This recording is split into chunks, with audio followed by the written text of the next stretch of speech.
Now that we've talked about the seasons, the four seasons, and what they look like, let's take a look at how to use the color cards to determine an individual season. So we have color cards just like we did last time. The color quiz, the DNA quiz that's in Google, is the same one that we used for cool warm. It's just going to give you those cool warm indicators. So I encourage you to continue to use that. And then we're going to add on all of the cool warm indicators and then all of the seasonal drapes. So the one updated sheet for you here on the right and the same quiz that we used last time.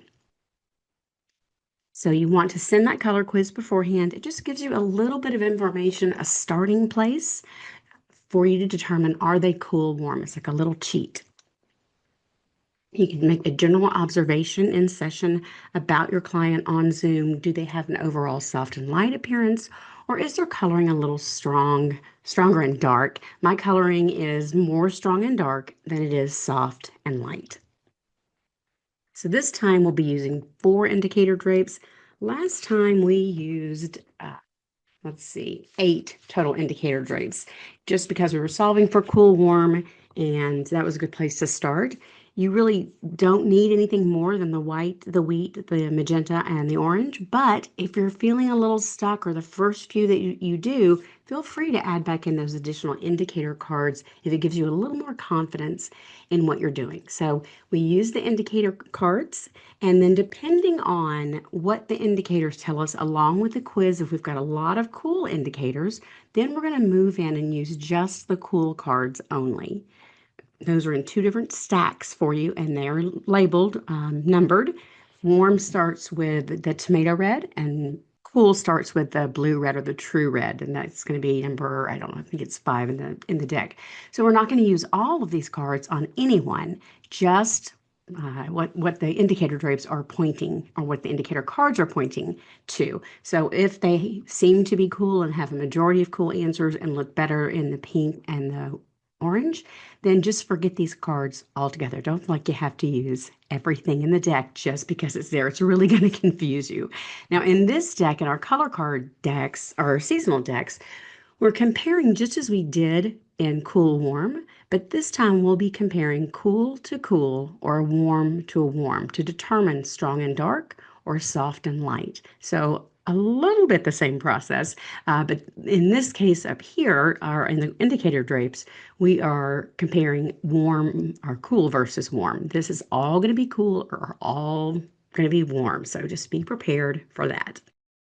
So, oh, and then based on all of that information, you're going to make your final determination of what their season is and give them their information, all the collateral and the guides and all that. Don't be nervous about this or stress out. It's not a tattoo, and no one ever died if you got their color season wrong.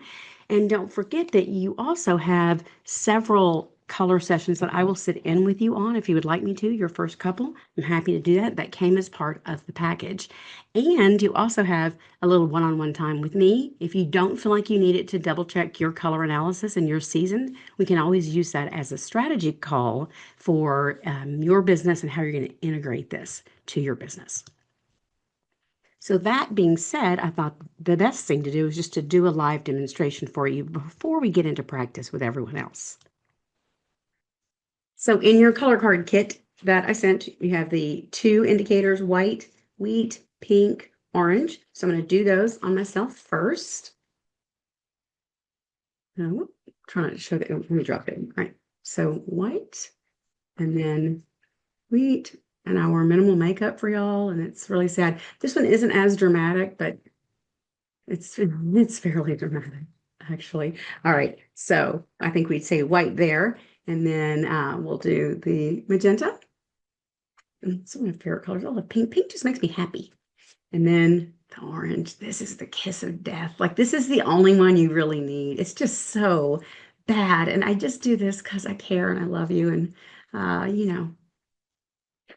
yeah. But anyway, definitely pink. So we would say that I'm cool. And then we've got 2 stacks. We've got the one that begins with true red. And then we have the one that begins, number 13, with tomato red. And you can see these colors. It's a subtle difference, but we are talking about subtleties. This has got more blue, and this has got more yellow to it. So we're going to take those and throw those away because those are purple. I don't ever want to see those again. So now we're just going to compare blue base colors, strong and dark versus soft and light. How do I have these numbered? Yeah, I always go strong and dark first. It's because I'm prejudiced for winter because that's me. I shouldn't have told y'all, but y'all know. So True Red and that Carnation Pink, and it just drains the color out of me. Yeah, it's not my friend. And then that was out of order for a second. The carnation's not bad, but it's not best. Yeah, and that's exactly what we're looking for. Yeah, it's not bad, but it is not best. And almost like this presents like a head to toe thing. When you put this on me, that color's screaming at you. You see the color first, and it kind of oddly washes me out, or I can't even, I don't even know how to describe it, just that it looks, Yeah, it you makes your think, eyes really, say again. I said it makes your eye color really, really stand out. Oh, yeah, yeah, yeah. And even my hair's a different color with that. You can watch the blonde and it changed. So anyway, so there's that one. And then we've got, I don't know what I've got on my Zoom filter, but it does weird stuff if I lean in too far. Some kind of filter turned on. So we've got the dark purple, deep purple here, favorite colors. And then again, it's just weird looking, you know, and I just look pale, not as bad as the yellow colors, but still not great. And that one, it just more symmetrical. Uh, and we'll do royal blue, another favorite color. And then now I get to go home early from work. Yeah. And then burgundy. Light. I use shiny paper this time, so it glints a little bit. So we've got the burgundy, which is a good color. And then the mauve is like, you know, when you're draping somebody, the mauve, if they're a winter, the mauve is just, oh, just look tired. And this, again, it's just a nice, you look at me and you think, oh, everything looks nice. And here you're like, huh, it's a little bit off. And what's that color that she's wearing? The color screams, the color wears me, even though it's lighter than I am, the color is wearing me around. Okay, so that's it for just the practice of it. And now we're going to practice each other. And I have a few models coming in. So we're going to give it a pause for a second and get everybody in here.